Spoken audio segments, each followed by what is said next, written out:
Hey gang,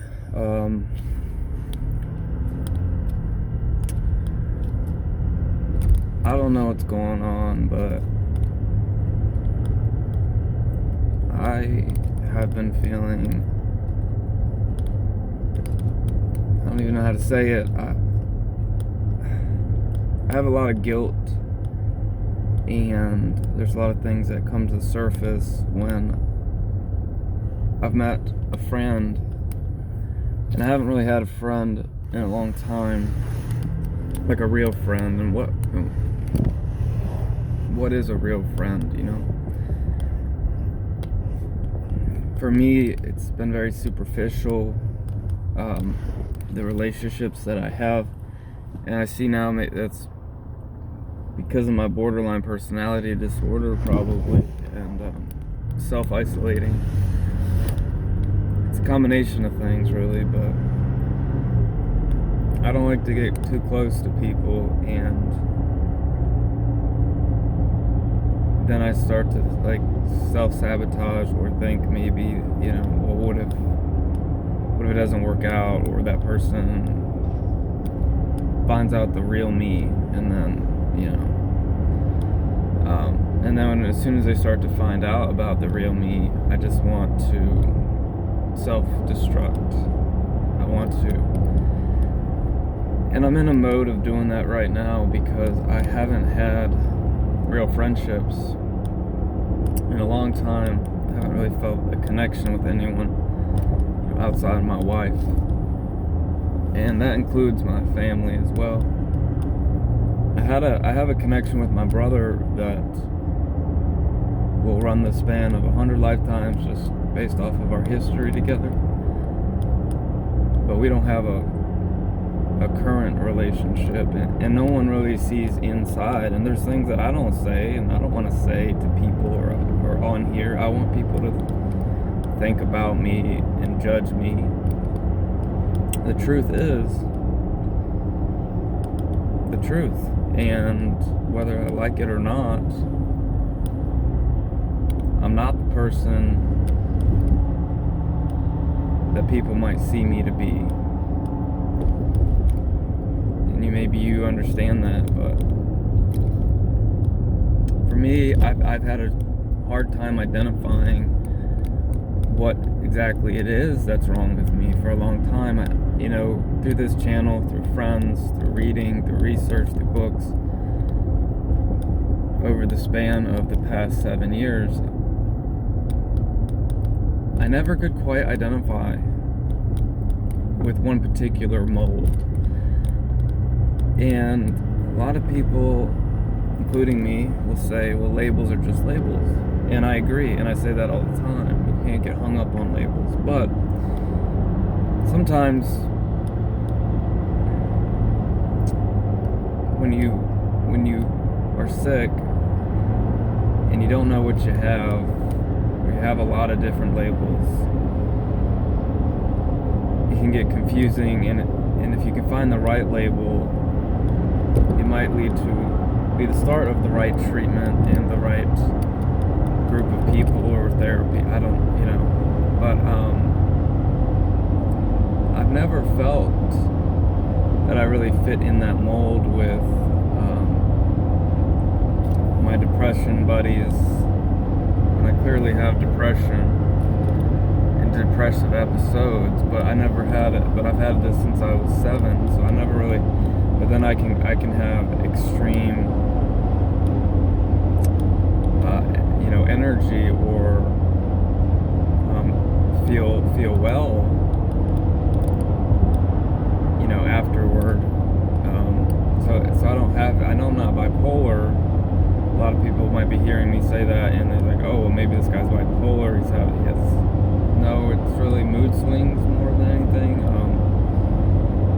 And borderline personality disorder, which to me is like, oh, okay, well, that's a minor thing.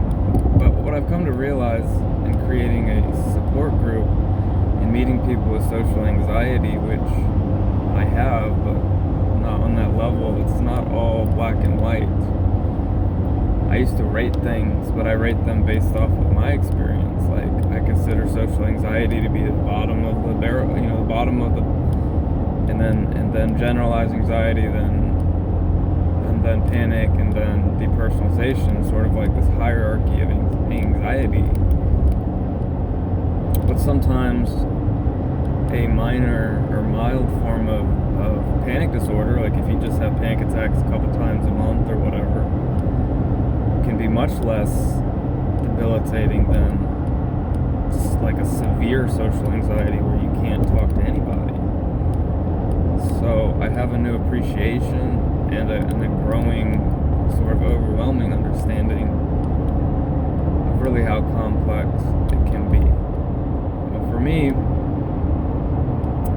my depressive friends who had that clinical classic depression, who just were lethargic and couldn't get out of bed and couldn't do anything, they would say, well, how did you run 5 miles yesterday? You can't be depressed.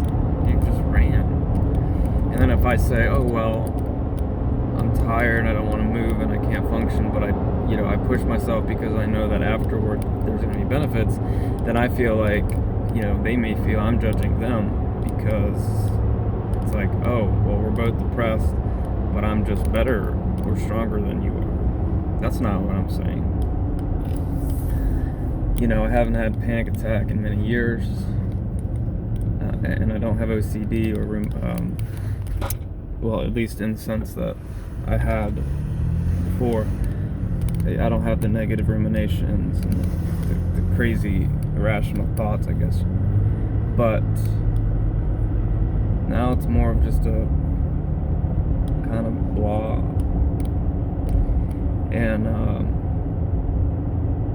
but yeah, so I didn't really identify fully with the depressed people who just couldn't get out of bed, couldn't feed their kids. I don't have kids, but I actually had the opposite. I have an overwhelming urge to get out of bed and go do stuff like first thing in the morning, and then I quickly realize my batteries just aren't capable of doing the things I want to do. So my desire in motivation isn't very applicable, to some of those molds. And I'm not saying this is true for everybody, and clearly there's different types and subtypes. But I heard this may help some of you, but there's one doctor that I read, and he kind of said, like, the difference between depression and non-depression is if you can ask somebody, hey, what would you do if you had $1 million? And if someone's like, oh man, I would pay off my debt, and I'd go buy a house, and I'd live the dream and do this and that, then that can be very telling.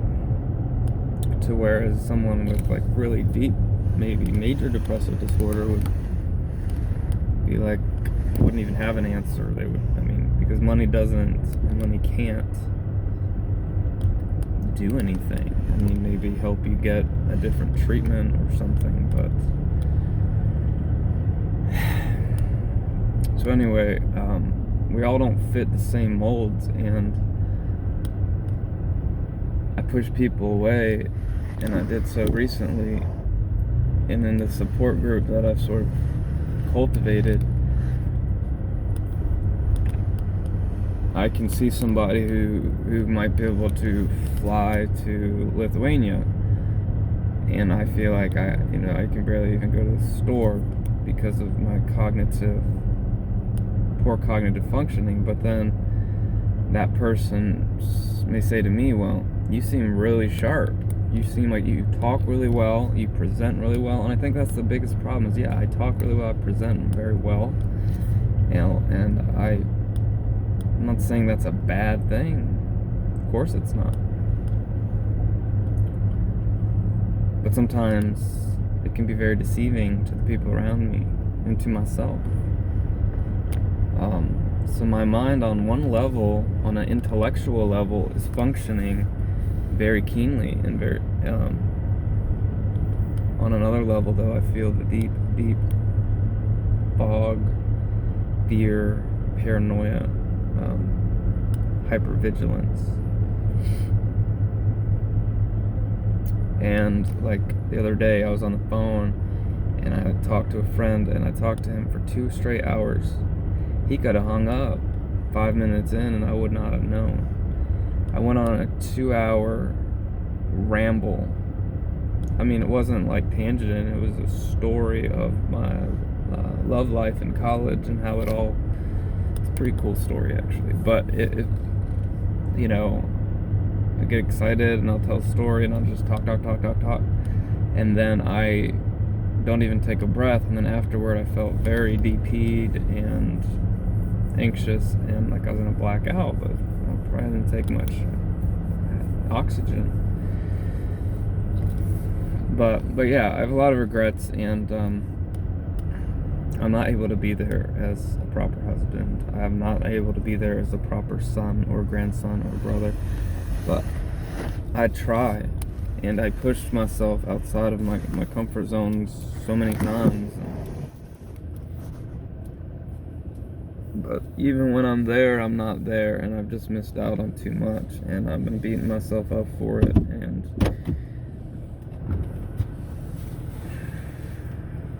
anyway, I'll talk more about it later, but I just want to shoot a video about that.